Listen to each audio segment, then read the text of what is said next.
It started on a Tuesday. Ordinary, gray, nothing special.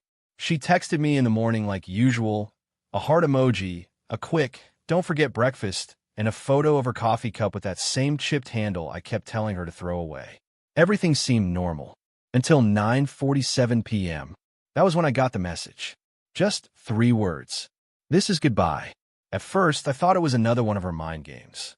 She had a way of dramatizing everything, turning every argument into a test, every silence into punishment.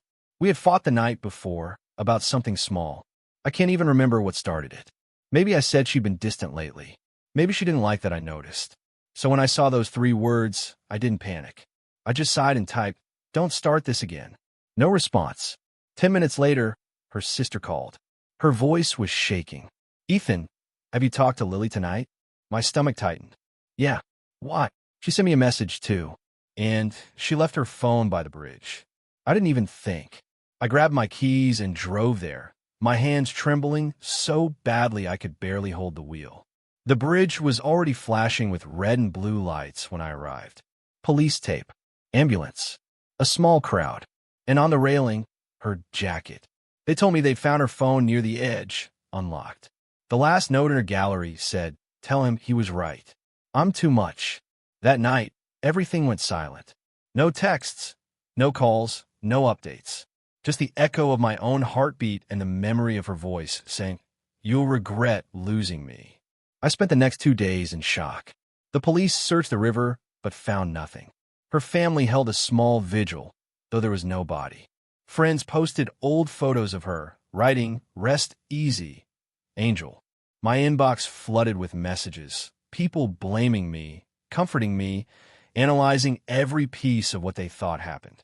And I believed it. I believed she was gone. Until the 4th day. That's when I got an email from an address I didn't recognize. No subject line. No signature. Just one sentence. "You're finally feeling it, aren't you?" I froze. The writing style. The spacing. Even the way she used punctuation. It was her. Lily wasn't dead. She'd faked everything. And I was about to learn why. For the first few seconds, I just stared at the screen, convinced my mind was playing tricks on me. People don't come back from the dead. Not like this. But there it was, that same punctuation, that same unnerving calm. She had always typed like she spoke. Short, sharp sentences, no wasted words. I replied instantly. "Who is this?" No answer. An hour later, another email came through. This time it was a photo. My apartment door. The timestamp on the image matched the moment I'd received the first message. She was watching me. I rushed to the window, yanked open the blinds. Nothing. Just the dark street and the faint hum of the streetlight. My phone buzzed again. Another email. "You look tired. Maybe now you understand how I felt." Every sound made me jump after that. The pipes creaking, my phone buzzing, the faint tapping from upstairs. All of it felt like her, like she was whispering through the walls. I didn't sleep that night. The next morning, I went to the police. I told them I'd received emails from Lily, that I believed she was alive. The officer looked at me like I was losing my mind. "Sir, the river currents are strong," he said gently. "We haven't found her body yet, but that doesn't mean—" He didn't finish. He didn't believe me. Back home, I started digging. I checked the email headers, traced the IP address. It was masked, routed through multiple servers, but one detail stood out. The last signal had pinged from a coffee shop downtown. The same one we used to go to every Sunday. I drove there that afternoon. Every corner, every seat felt haunted by her. I asked the barista if she'd seen anyone matching Lily's description. She frowned, thought for a moment, and said, "Actually, she was here a few days ago. Alone. Looked kind of nervous." I didn't know whether to laugh or scream. She had planned this. The phone, the jacket, the note, all planned to make it look real. And now she was somewhere out there, watching me unravel. When I got home, another message was waiting. "You never noticed the small things. The way I cried after you went silent. The way I begged you to look at me. Now you can't stop." Attached was a short video. My apartment again, filmed from outside. My silhouette moving inside, pacing, running my hands through my hair. She was recording me. I ran outside, shouting her name into the night, but the street was empty. Just my own echo coming back to me. By the third day, my friend started calling. Ethan, you've got to move on, man. You're seeing ghosts. I wanted to believe them. God, I wanted to. But then I found it. A small envelope taped to my front door. No name, no address. Inside was a USB drive. I plugged it into my laptop, my hands shaking. Inside were dozens of photos. All of me. Working. Sleeping. Leaving my apartment. Each one stamped with dates after her supposed death. She was everywhere and nowhere. That night, she emailed me again. You said you wanted space. I gave it to you. How does it feel? I slammed the laptop shut and whispered to no one. Why are you doing this? A minute later, my phone buzzed. A text this time from a blocked number. Because you made me disappear first. I tried to tell myself it wasn't real. That maybe it was someone else using her name, someone playing some sick joke. But every new message sounded too familiar. The rhythm, the guilt, the phrasing only she used. She had always known exactly how to say things that crawled under my skin and stayed there. The next few days were chaos. My neighbors started complaining that I'd been shouting late at night. My boss called me in to check on my mental state. I told him I was being harassed, that someone was stalking me. He nodded slowly, like he was listening to a patient who had stopped making sense. That's when I realized she wasn't just tormenting me privately. She was building a new story. She started sending messages to my friends, too. From fake accounts. To my best friend, Ryan, she wrote, "You should be careful around him. He's not stable. He's obsessed with me.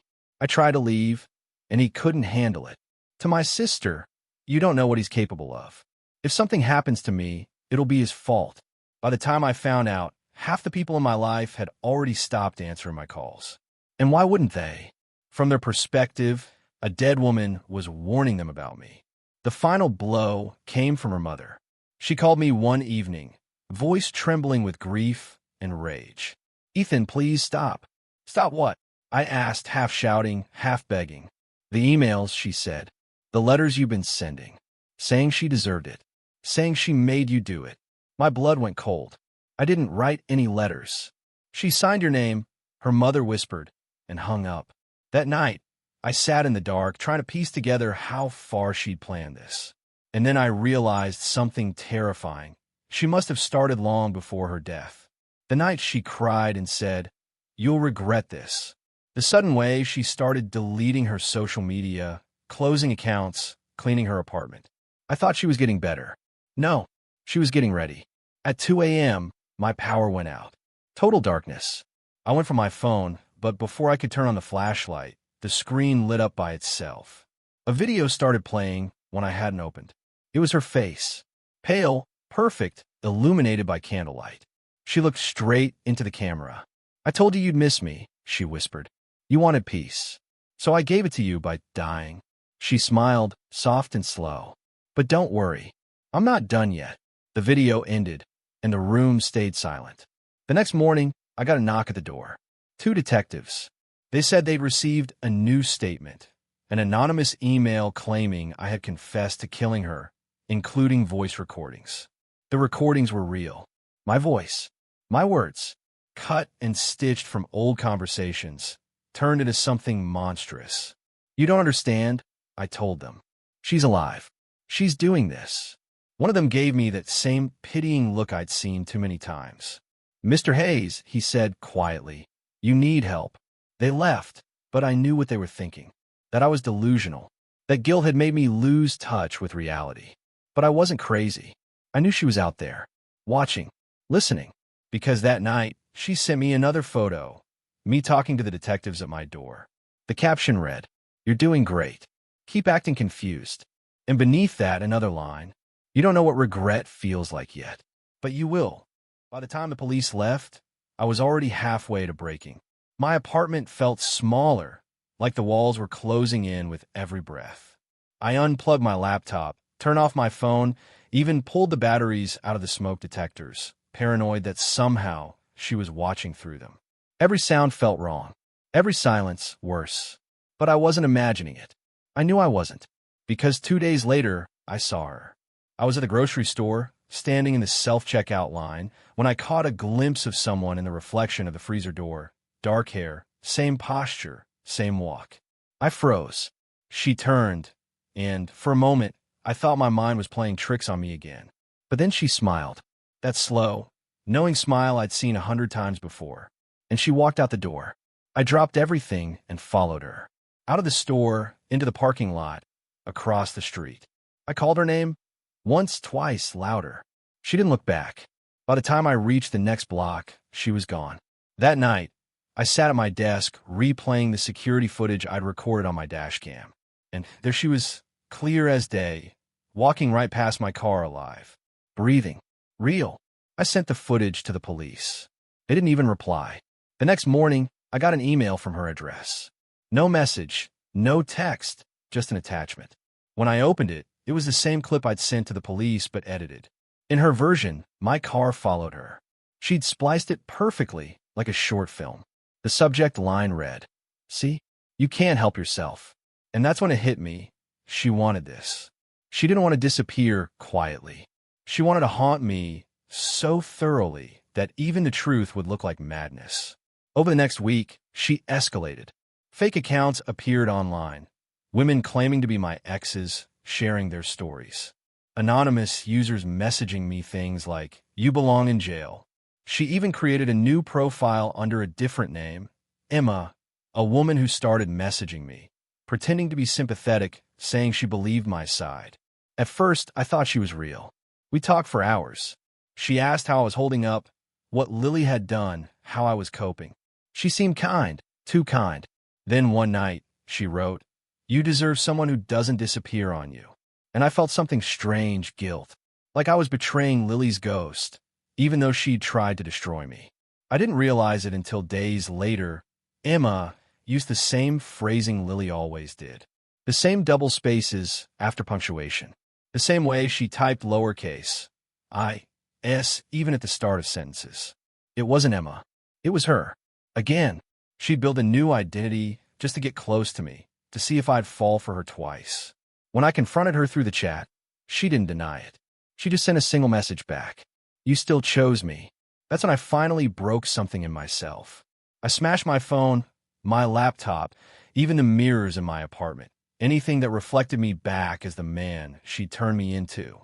I called Ryan, my best friend, the only person who might still listen. But when he picked up, his tone was cold. "Ethan, enough.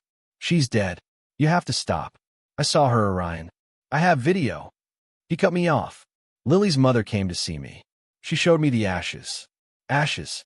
He said it like a final sentence. After that, I stopped answering the phone. I stopped going outside. But she didn't stop. The next night, I heard a knock at the door. 3 slow taps. I didn't move. Then, from the other side, her voice. Soft. Familiar. Almost kind. "I told you I'd never really leave." I pressed my back against the door, shaking. "What do you want from me?" Her reply was a whisper that sliced through the wood. "I want you to feel what it's like to vanish." I don't remember the last time I slept. The nights had begun to blend together, a blur of flickering shadows and quiet dread. Every time I closed my eyes, I heard her whisper, felt her presence, smelled the faint trace of her perfume, that sickly sweet scent that used to comfort me and now made my stomach twist. At first, I thought I could fight back, collect evidence, tell the truth, show the world what she was doing. But that's the thing about truth. When someone poisons it early enough, no one wants to drink it later. The police thought I was delusional. My family thought I was having a breakdown. My friends blocked my number. Even my therapist, the one person who used to tell me I wasn't crazy, stopped replying. I went to his office one morning to demand an explanation. The receptionist looked at me like I was dangerous. "Sir," she said, "Dr. Malone asked me to tell you not to come back. Your file's been transferred." "Transferred?" I asked where. She hesitated, then pointed to a letter on her desk. My name was on it, in handwriting that wasn't mine, saying I'd requested to move to a new psychiatrist for paranoid delusions and recurring violent thoughts. It was signed with my signature, perfectly forged. She'd gotten into my medical records. Somehow, she convinced my therapist I was a danger to myself. It wasn't enough for her to destroy my relationships. She wanted to erase my credibility completely. That night, I received a call from a number I didn't recognize. When I answered, a man's voice said, "Mr. Hayes, This is Officer Daniels. We've received a wellness check request. Your ex-fiancé says you've been threatening to harm yourself. I don't have an ex-fiancé, I said, my voice trembling. He sighed. She sent us your messages. Don't make this harder than it has to be. I tried to explain, but he interrupted. We'll be at your apartment within the hour. Don't leave. I hung up and stared at the wall. She had planned everything down to the smallest detail. Every text, every fake report, every word crafted to make me look unstable. By the time the police arrived, there was nothing left for me to say. They searched my place, found nothing, and still looked at me like I was one bad night away from tragedy. When they left, my phone buzzed again. An email. No subject. No greeting. Just a single line. Now you know how it feels when no one believes you. I threw the phone across the room. It hit the wall and cracked, but the message was already burned into my brain. The next few days, I felt myself unraveling. I stopped eating, stopped speaking. My reflection in the mirror looked like someone else, pale, sunken eyes, a ghost trapped inside its own body. I kept thinking about her words. I want you to feel what it's like to vanish. And she was succeeding. Bit by bit, I was disappearing. Then, one morning, I woke up to find my apartment door unlocked. On the floor was a folder, thin, beige, labeled with my name. Inside were medical forms, police reports, and photos, all forged, all painting me as a violent, unstable man with a history of stalking, abuse, and psychosis. And, at the very back of the folder, a note in her handwriting. This is the version of you the world believes in now. Sleep tight. I don't know how long I sat there. I just remember the hum in my head, the sound that comes right before a breakdown. Then, something inside me snapped. I grabbed the folder, the fake documents, the emails, everything, and decided I'd go to the one person who might still help. The detective. The same one who doubted me from the start. When I showed up at the station, his eyes widened. He didn't say anything at first, just motioned for me to sit. I handed him the folder. He opened it, flipped through the pages slowly, his face unreadable. Finally, he said, "Where did you get these?" "She left them for me," I said. "She wants to bury me alive." He closed the folder and looked up. "You're right about one thing," he said quietly. "Someone's trying to bury you. But the problem is..." He leaned forward, his voice dropping to a near whisper. "We already have proof she's dead." I felt the air leave my lungs. "What do you mean?" "She was identified 2 weeks ago," he said. "Her dental records matched. She's gone." I laughed, not because it was funny, but because it was the only sound that came out of me. "No," I said. "No, you don't understand. She's not dead. She's doing this. She's alive." The detective looked at me for a long time. Then he sighed and slid the folder back to me. "You need to stop, Ethan, before this gets worse." But I wasn't wrong. I knew she was alive, because as I walked out of the station, another message appeared on my cracked phone screen. No name, no number, just 5 words. "You almost had me, didn't you?" After that message, I stopped questioning what was real, because whether she was dead or alive didn't matter anymore. She still owned me. Every sound, every shadow, every breath I took carried her fingerprints. But I couldn't keep living like a ghost. So I did what she never expected. I started digging, not into my memories, but into hers. I tracked down old friends she'd cut off years ago, co-workers she'd ghosted, even a former landlord. Most didn't want to talk, but a few did. One of them, a woman named Renee, lowered her voice when I mentioned Lily's name. "You should be careful," she said. "She's not who you think she is." Renee told me that a few years before we met, Lily had done something eerily similar to someone else, a man she'd lived with in another city.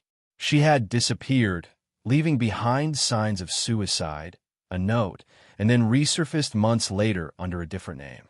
She framed that man for harassment when he tried to expose her. He lost his job, moved states. I asked for his name. Renee hesitated. "You don't want to go down that road." "I'm already halfway there," I said. His name was Daniel Kent.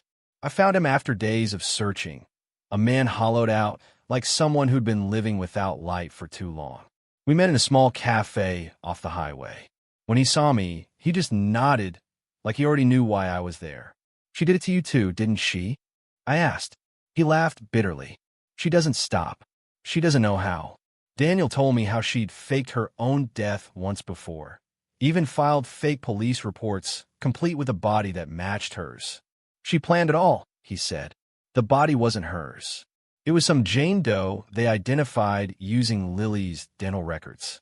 You think she'd leave fingerprints? DNA? No. She knows the system better than anyone. It sounded insane, but so did everything else she'd done. Then Daniel slid an envelope across the table. Inside were old photos, Lily, under a different name, smiling with short blonde hair, wearing glasses. The date in the corner was from 2 years before I met her. She changes identities every few years, Daniel said. Different cities, different stories. Always the same ending. A man destroyed, a ghost she leaves behind. That's when I decided I wouldn't be her next ghost. I drove straight to the coroner's office the next morning. The woman at the front desk looked confused when I asked about the dental records for Lily's supposed death. That case was sealed, she said. Per family request. Family request. Her family. I found her mother's address. The same woman who had screamed at me weeks ago. I showed up unannounced, but when she opened the door, her eyes weren't angry this time. They were frightened. Mrs. Morgan, I said, I need you to tell me the truth. Was that body your daughter's? She looked past me, as if someone might be listening. You should leave. Please, I begged. I just need to know. Her hands trembled. She made me do it, she whispered. She said if I didn't, she'd ruin me too. The world tilted. So she's alive. Tears filled her eyes. She always finds a way back. Before I could ask anything else, she closed the door. That night, I checked my email again. Another message. No words this time, just a photo. It was me and Daniel sitting at the cafe.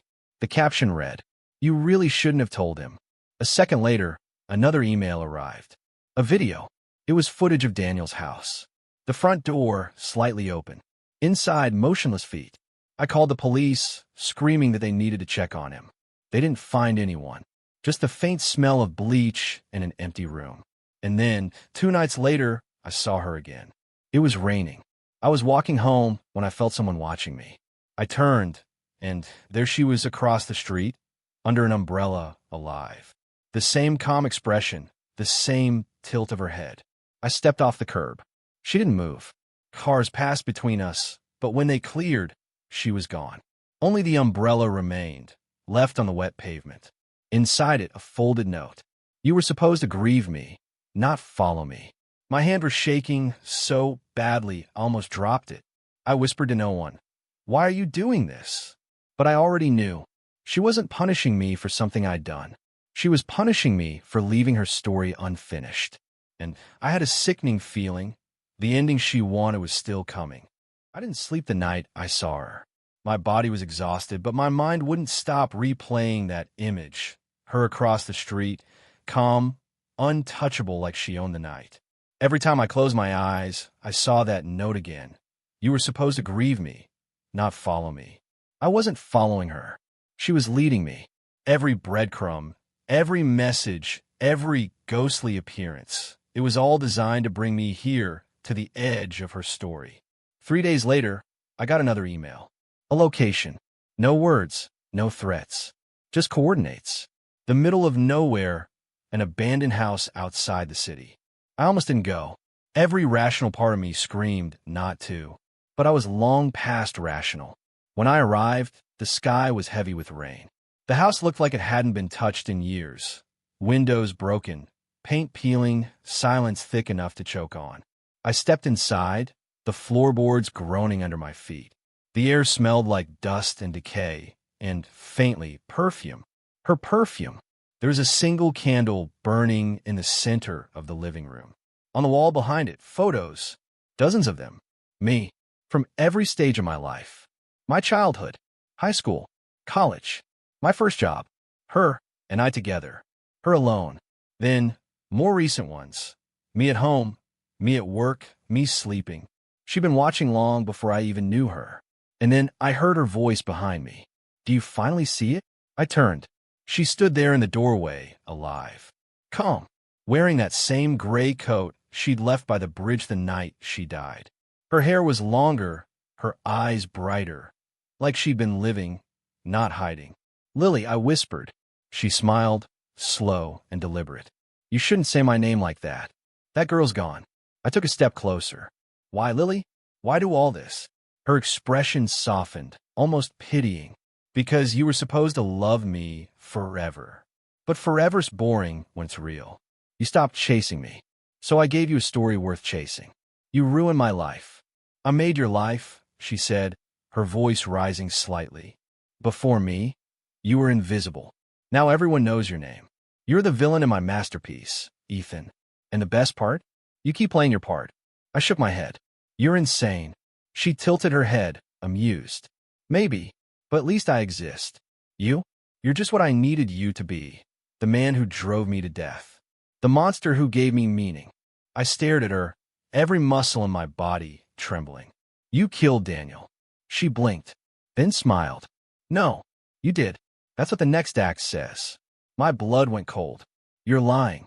She stepped closer, whispering, you'll see. I left the right evidence this time. And suddenly I understood she didn't want to kill me. She wanted to erase me. Completely. I turned to leave, but she grabbed my arm. Her touch was ice. Don't you dare walk away again. I met her eyes, and for the first time, I didn't see a person. I saw something hollow. Something that only lived in chaos. Goodbye, Lily, I said. Her hand tightened. If you leave, I'll make sure the world never forgets what you did. I leaned closer. Then you'll have to make them believe it without me. And I walked out. She didn't follow. I don't remember how I got home. The next morning, the house was gone, burned to the ground. The police found remnants of photos, melted plastic, and a single gold ring in the ashes. They ruled it an accident. Another tragic end. Another chapter closed. But I know better. Lily never dies. She just changes shape, moves cities, finds a new name, a new story, a new man to haunt. Sometimes when I walk down a crowded street, I swear I can feel her eyes on me. That same cold amusement. Like she's somewhere nearby, smiling, watching, waiting. And maybe that's what she wanted all along. Not revenge, not justice, but permanence. Because the dead are forgotten. But monsters? They live forever.